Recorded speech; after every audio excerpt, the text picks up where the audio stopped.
Audio Jungle.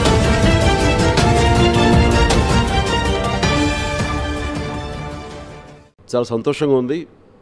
నా ఎంపీగా నా రాజ్యసభ టెన్యూర్ పూర్తయ్యే సమయానికి ముందుగా నేను పేరుపాలెంలో ఒక ఊరిని నేను అడాప్ట్ చేసుకుని అక్కడ 5-6 కోట్ల దాకా ఇచ్చి దాని డెవలప్మెంట్కి దోహదపడ్డాను.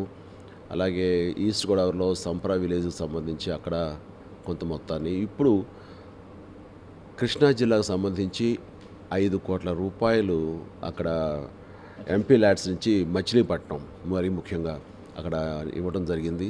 అండ్ కొల్లు రవీంద్ర గారి ఆధ్వర్యంలో ఈ పనులన్నీ జరగటం నాకు చాలా ఆనందంగా ఉంది. ఎందుకంటే వారు ముందుకొచ్చి ఇక్కడ కొంచెం వెనకబడిన వారికి కానీ అవసరార్థులకు కానీ కొన్ని కమ్యూనిటీ హాల్స్, అలాగే ముఖ్యంగా రోల్ గోల్డ్ జ్యువెలర్స్ సంబంధించిన వాళ్ళకి, అలాగే సీసీ రోడ్స్ ఇలాగా కొన్ని కావాలని వారు అడగటం మూలంగా ఆ ప్రాంతాన్ని ఎన్నుకొని అక్కడ ఆ విలేజెస్ని మచిలీపట్నం చుట్టుపక్కల ఉన్నటువంటి విలేజ్ని అడాప్ట్ చేసుకుని అక్కడ శాంక్షన్ చేయడం జరిగింది.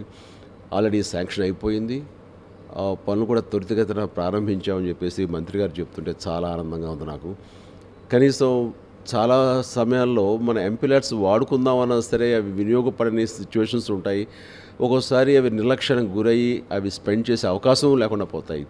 బట్ నాకు మంత్రి రవీంద్ర గారి సహాయ సహకారాలతోటి ఆ ఎంపీ ల్యాడ్స్ చక్కగా ప్రజా వినియోగానికి వినియోగించేలాగా నాకు అవకాశం లభించింది. దానికి నేను చాలా ఆనందపడుతున్నాను, ఎంతో సంతృప్తి చెందుతున్నాను. దీనికి ప్రత్యేకించి వారికి నా ధన్యవాదాలు తెలియజేస్తున్నాను. అక్కడ ప్రజలందరికీ నా ఎంపీ ల్యాడ్స్ నుంచి ఇతోధికంగా ఈ సహాయ కార్యక్రమాలు అందితే నాకు అంతకంటే సంతృప్తి ఇంకోటి ఏమీ లేదు. సో ప్రతి ఒక్కరికి నా ధన్యవాదాలు తెలియజేస్తున్నాను. Thank you. చాలా సంతోషం.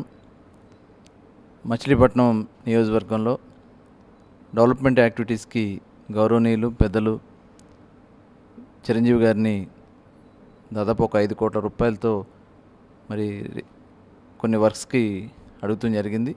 ఇమ్మీడియట్గా మరి 5 కోట్ల రూపాయలు మచిలీపట్నం డెవలప్మెంట్ కోసం ఇవ్వడం అనేది మా అందరి యొక్క అదృష్టం, ముఖ్యంగా మచిలీపట్నం వాసులు అందరి యొక్క అదృష్టం.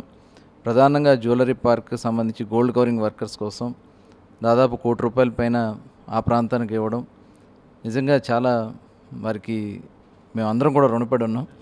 తప్పకుండా త్వరితగతిన ఈ పనులన్నీ కూడా పూర్తి చేపించి మరి అవకాశం ఉంటే వారి స్వహస్తాలతోనే దాన్ని ప్రారంభించే విధంగా మరి తప్పకుండా వేగవంతంగా చేసి 1 ఇయర్లోనే ఇదంతా కూడా కంప్లీట్ చేయడానికి అన్ని విధాలు కూడా కృషి చేస్తామని చెప్పి తెలియజేసుకుంటూ వారికి మరొకసారి మచిలీపట్నం నియోజకవర్గ ప్రజలందరి తరపున, కృష్ణా జిల్లా ప్రజల తరపున ప్రత్యేకంగా ధన్యవాదాలు తెలియజేస్తా ఉన్నాం.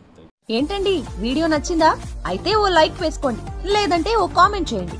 ఎప్పటికప్పుడు మా వీడియోస్ చూడాలంటే సబ్స్క్రైబ్ చేసుకోండి.